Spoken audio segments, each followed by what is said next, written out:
ലോക്സഭാ തെരഞ്ഞെടുപ്പ് അടുത്തിരിക്കെ തൃശൂരിൽ പോരാട്ടം കനക്കുകയാണ്. ഇപ്പോഴിതാ സംഘപരിവാറിനെതിരെയും BJPക്കെതിരെയും കടുത്ത ആരോപണവുമായി സിറ്റിംഗ് MP TN പ്രതാപൻ രംഗത്തെത്തിയിരിക്കുന്നു.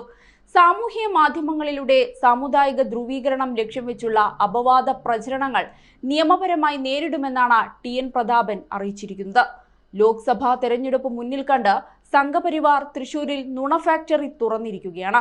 BJPയുടെ ദേശീയ IT സെല്ലിന്റെ നേതൃത്വത്തിൽ അപകടകരമായ വ്യാജ വ്യവഹാര നിർമ്മിതിയാണ് നടന്നുകൊണ്ടിരിക്കുന്നതെന്നും പ്രതാപൻ ആരോപിക്കുന്നുണ്ട്. തനിക്കെതിരെ പച്ചക്കള്ളം പ്രചരിപ്പിക്കുകയാണ്.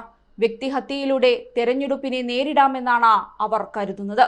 ഇതിന് BJP കനത്ത വില കൊടുക്കേണ്ടി വരുമെന്നും TN പ്രതാപൻ മുന്നറിയിപ്പ് നൽകുന്നുണ്ട്. ചെറുതും വലുതുമായ നുണകൾ പ്രചരിപ്പിക്കുന്നതിനായി ആയിരക്കണക്കിന് വോട്ട് അക്കൗണ്ടുകൾ, വിവിധ സാമൂഹ്യ മാധ്യമങ്ങൾ, ബ്ലോഗർമാർ എന്നിവരെ BJP RSS സംഘം തയ്യാറാക്കിയിട്ടുണ്ടെന്നാണ് പ്രതാപന്റെ ആരോപണം. ഒരേ അച്ചിലിട്ട് വാർത്തതുപോലെയുള്ള കമന്റുകളും പോസ്റ്റുകളും സാമൂഹ്യ മാധ്യമങ്ങളിൽ നിരന്തരമായി പരത്തുന്നു. ഇത് സംഘപരിവാരം ആവിഷ്കരിക്കുന്ന വെറുപ്പിന്റെ കമ്പോളം തുറക്കാനാണെന്നും അദ്ദേഹം ആരോപിച്ചു. തെരഞ്ഞെടുപ്പ് അടുത്തപ്പോൾ സംഘപരിവാറും അവരുടെ കയ്യിൽ നിന്നും പണം കൈപ്പറ്റിയ ചില ഓൺലൈൻ മാധ്യമങ്ങളും അവർ വിലക്കെടുത്ത ചില ബ്ലോഗുകളും തന്നെ വ്യക്തിപരമായി ലക്ഷ്യമിടുകയാണെന്നും മുതിർന്ന കോൺഗ്രസ് നേതാവ് ചൂണ്ടിക്കാട്ടി. മതപരമായ ചിന്തകളും അറിവുകളും വ്യക്തിപരമായ കാര്യമാണ്. ഹീനമായ അപവാദ പ്രചരണങ്ങൾക്ക് അതുപോലും ഉപയോഗിക്കുന്നു. ക്ഷേത്രാരാധകരായ ഹൈന്ദവ വിശ്വാസിയാണ് താൻ. ഇന്ത്യൻ ഭരണഘടനയാണ് ജീവാത്മാവ്.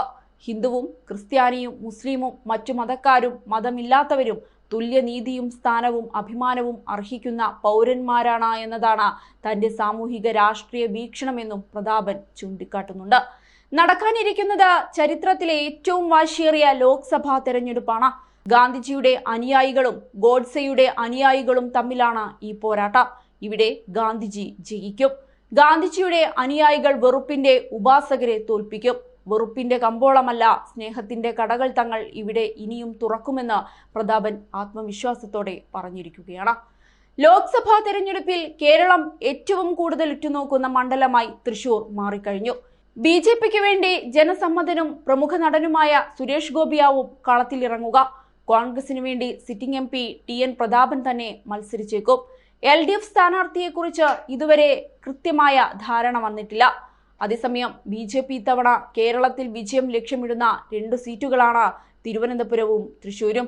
തിരുവനന്തപുരത്ത് ആര് സ്ഥാനാർത്ഥിയാകുമെന്ന കാര്യത്തിൽ ഇതുവരെ തീരുമാനമായില്ലെങ്കിലും തൃശൂരിൽ സുരേഷ് ഗോപി മത്സരിക്കുമെന്ന കാര്യം ഏറെക്കുറെ ഉറപ്പിച്ചിരിക്കുകയാണ്. ഇത് വ്യക്തമാക്കിക്കൊണ്ടാണ് തൃശൂരിൽ സുരേഷ് ഗോപിക്ക് വേണ്ടിയുള്ള ചുവരെഴുത്തും തുടങ്ങിയത്.